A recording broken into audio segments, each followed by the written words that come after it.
It's transitory. It's going to pass, and things are going to improve. So I have to laugh. I'm sorry, but go ahead. yeah, Finish your question. So where do you think this is all? I mean, is the economy transitory right now? Is it going to pass? Is it going to get better? Where do you think the Fed is actually headed with all this? Well, let's just see how transitory it really is. So since 2010, the economy has grown by about 2% per annum. In 2016, it grew at 1.6%. In Q1, as you mentioned, 2017, it grew at 0.7%.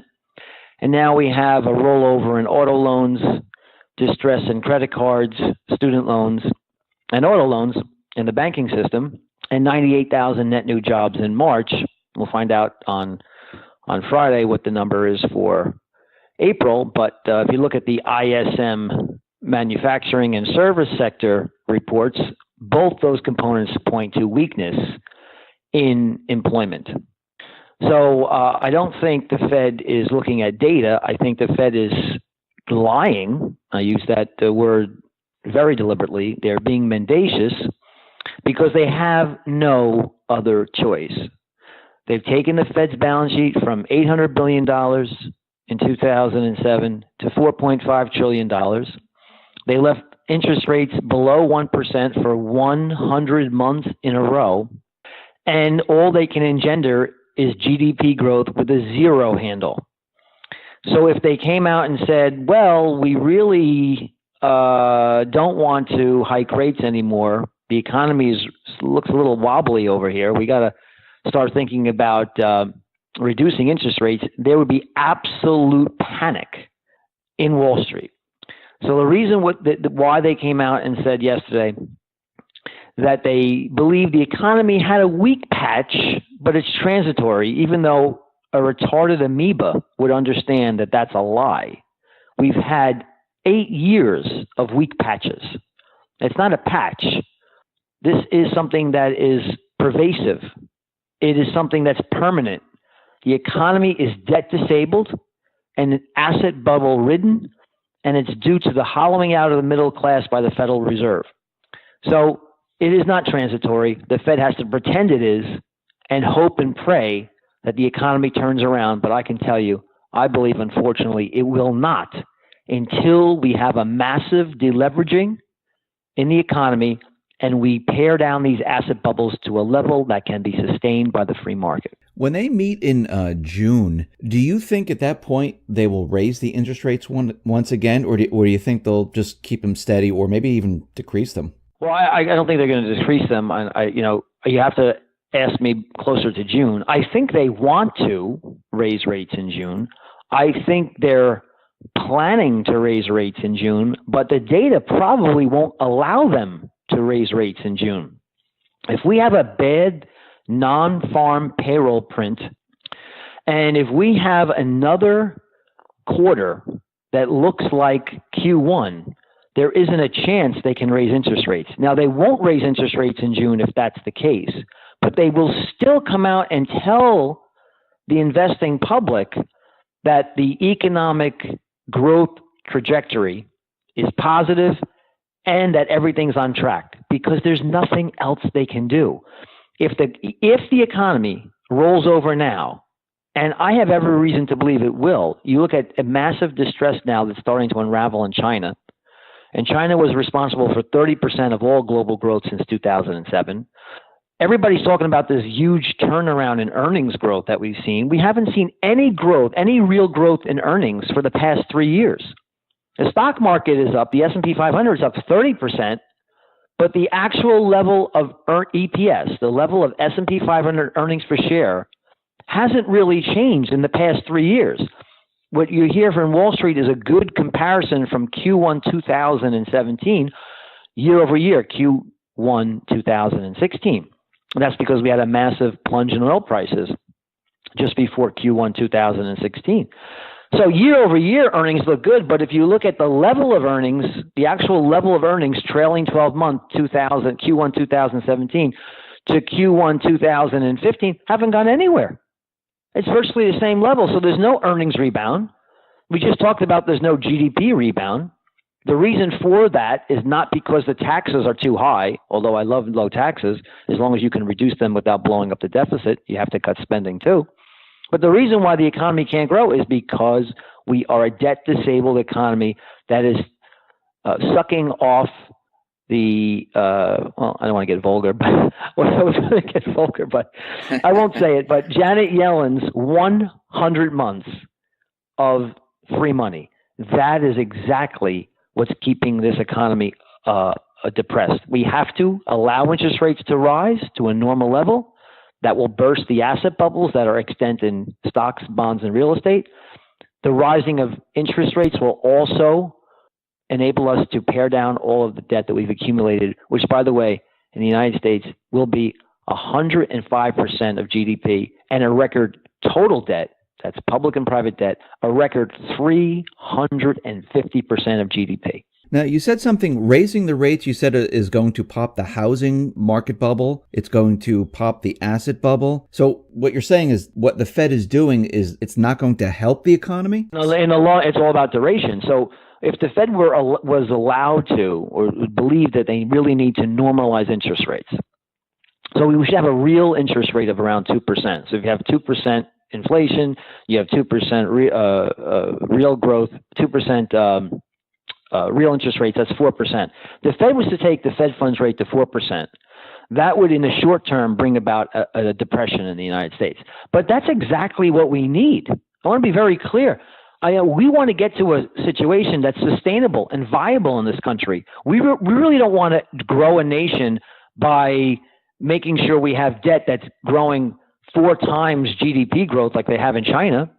We don't want to have a nation that's living off artificial interest rates and asset bubbles and the hollowing out of the middle class. That's the real reason why Trump won the election. You know, yes, it has something to do also with our trade deficits, but what about the fact that we have a middle class that's losing its purchasing power with its money for decades? That's the real issue. We need to bring real earnings and productivity back to the United States, and that has to become a function of the removal of this artificially low interest rate spectrum and also the asset bubbles that are extant, the triumvirate of asset bubbles that are extant today. Do you think that we're in a recession right now? Well, I think that the economy is in contraction. If you look at the first quarter, if you actually were to deflate the GDP number by a real inflation rate, then absolutely the economy is in contraction. You know, we have something called tax receipts that the government takes in. Corporations have paid 18% less in taxes the 6 months of fiscal 2017 over fiscal 2016. Now, there has been, as far as I know, no change in tax policy that's been passed into law. So what would account for an 18% drop in corporate tax receipts paid to the government? Well, you know, would that happen in a booming economy? No, it would not. The economy is not falling off the cliff, but certainly, in my view, already in contraction. And if you deflate that 0.7% by a real inflation figure, not the massaged core PCE deflator that the Fed uses and the BEA uses, Bureau of Economic Analysis, and clearly the economy is not growing. It is shrinking. So do you think the market or the bond market, are they ripe to come crashing down? Well, I think the bond yields in the short term will come crashing down. And I think on the other side of this recession, after the stock market implodes and yields fall and bond prices rise, I think the response to that phenomenon will be helicopter money and massive deficits, which will eventually explode the bond market. Yields will soar. In fact, I wrote a book about it called The Coming Bond Market Collapse. But you can't be a stop clock and say, always buy gold, always short bonds, always do anything. You have to have a model that looks at this dynamic between inflation and deflation, which is exactly what I do. Realize what the government is doing. Either they're deflating on the debt, trying to inflate it away, or they're trying to deflate the debt away by normalizing interest rates. Look at that dynamic, and in that way you can best allocate your portfolio. Now, with the Fed raising rates, this reminds me of 2000, actually prior to 2008, where they started to raise the rates slowly and then things started to fall apart. The real estate market started to fall apart, and then all of a sudden they started to reverse it. Are they trying? I mean, is this what they're trying to do right now? Because it reminds me exactly what happened back then. So from 2003 to 2004, the Fed funds rate was 1%, which helped engender the housing bubble. And then from 2004 to the summer of 2006, Mr. Bernanke started to raise the rates from 1% to 5.25%. By the time he got to 5.25% in the summer of 2016, the yield curve completely inverted. At first it flattened out, then it inverted. And it was about another year after that, we saw a complete implosion of the housing market, the economy in the United States, and indeed the entire financial system across the globe. So that's what I think is going to happen again. The Fed, that's what the Fed does. That's their MO, their modus operandi. They blow up asset bubbles. Then they try to normalize interest rates. They realize they can't do that because of the massive amount of debt accumulation, and nothing compares to that in history like we have today. So when they took rates from 5.25 back to zero, or to zero, not even back to zero, the record low interest rates reached zero by the end of 2008. And again, they've been below 1% or below for 100 months. They were only 1% for 12 months that led to the crisis, the financial crisis. Now they're 1% or less for 100 months. So this crisis has engendered, this coming crisis will be engendered by a incredible increase, a massive increase in global debt. You can throw China, Japan, and Europe. We have a sovereign debt bubble like we've never seen before. And since you have a sovereign debt bubble, all assets are geared off that risk-free rate of return. So you have bubbles in equities across the globe, in bonds, and in real estate. And they are the product of a huge increase of leverage. And that's why interest rates can never normalize. But that normalization is part of the healing process. If we allowed interest rates to go to 5.25 in 2008, in 2006, and allowed the housing bubble to crack and the stock bubble to pop, but we didn't take those rates down to 0%. We would let the free market decide interest rates. We would have a viable, healthy economy. We would have had a massive depression, maybe 2-3 years in duration. But then we would have stable interest rates, a stable currency, stable taxes, stable inflation. All those things would have been, and growing real wages, and no asset bubbles. The rise in rates is the market's way of fixing the problem, but that's not being allowed right now. But if we allowed that process to consummate, that's the recipe for growth. But we have to suffer first. And the suffering, it's just like a heroin addict. You have to go through the withdrawal, and then you have peace. We have to have that withdrawal first. We're not having it yet. But if we have one, I'm afraid that if we start having another global crisis, and I'm quite convinced, unfortunately, that it's unavoidable, completely inevitable to have one. The response to that isn't going to be, the Federal Reserve isn't going to say, and the government isn't going to say, we learned our lesson, debt, deficits, asset bubbles, artificial interest rates didn't work. Let's let the free market rectify the imbalances. Instead of reaching that conclusion, the conclusion is going to be, from Ms. Yellen, she's still around, we, like 1937, we, the Federal Reserve, made a mistake and tightened too quickly. And the answer is go back to zero, go back to QE, start helicopter money, and everything's going to be fine. And what a massive opportunity that is for investors, because that's when my model will switch from a deflationary hedge to an inflationary hedge, and hopefully we'll make a lot of money for our investors. So while this is happening, what happens to people's savings, their pensions, their investments, the multiple homes that they're purchasing now? Well, they get wiped. I mean, Dave, they get wiped out like they did in 2008.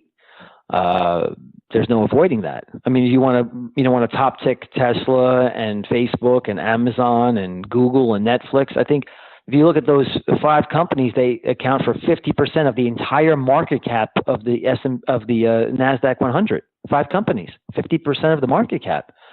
I mean, people are all crowded into these big names. They've all piled into passive management strategies. They've all piled into ETFs because the notion is that the Fed will always have your back. And if the Fed doesn't have your back, Donald Trump's going to pass this massive, miraculous tax cut that even though it possibly blows up the deficit, and by the way, deficits are already headed to $1 trillion per annum in the next few years, 1.4 trillion by 2026. That's without a recession, and that's without any tax cuts.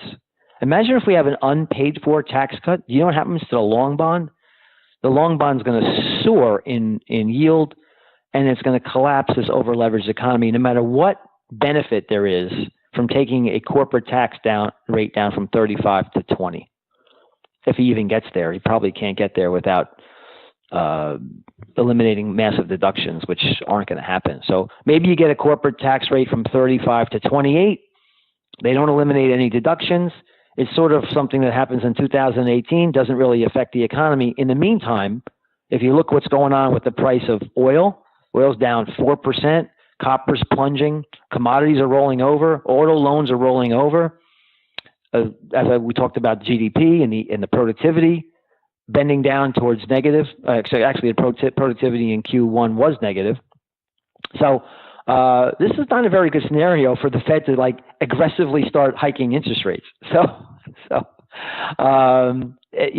you can put your head in the sand and behave like the Fed has solved all of our problems and now they can normalize interest rates with impunity. I would bet against that.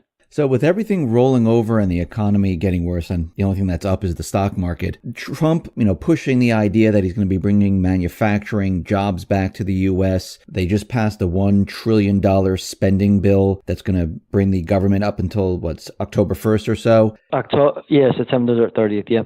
I mean, is this going to help the economy? I mean, can he really change it around? Let's see what happened in that, it's called the omnibus spending bill. So it keeps the government funded until September 30th.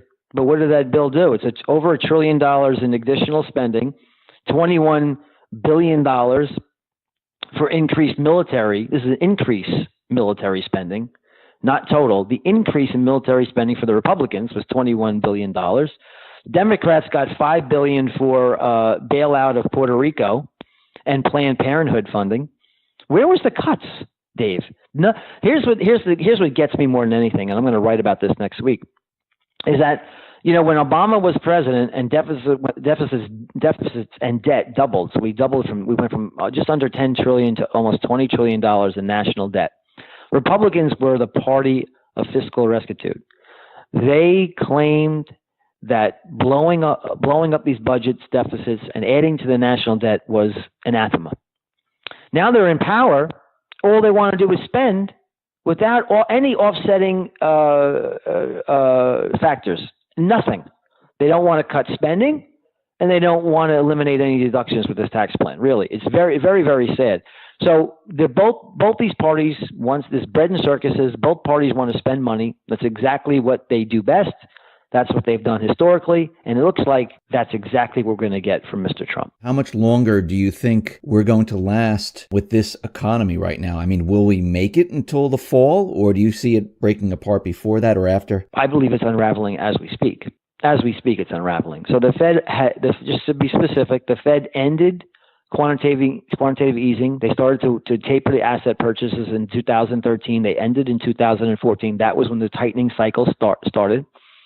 They started raising rates. They've done it all the way from 0 to 25 basis points to 75 to 100 basis points. So they've tightened 2 times, once in December 2016 and once in March of 2017. Before that, the first tightening cycle first one was December of 2015. So they raised rates a total of 3 times after they stopped the quantitative easing program. So the Fed has been tightening monetary policy for several years already, and they are supposed to hike rates in June. And as they're hiking rates, I'm looking at the economy bending over, rolling over hard. I'm looking at commodity prices rolling over hard. I'm looking at employment figures rolling over. I'm looking at productivity rolling over. I'm looking at China rolling over. I'm looking at credit card, student loan, and auto loan defaults rising. And into all this, the Fed is talking about not only raising rates in June, but talking about the eventual draining of its $4.5 trillion balance sheet. That means selling mortgage-backed securities and treasuries, longer dated assets that they hold, not just Fed funds, which is, basically treasury bills. They're selling their $4.5 trillion hoard of longer dated treasuries and mortgage-backed securities.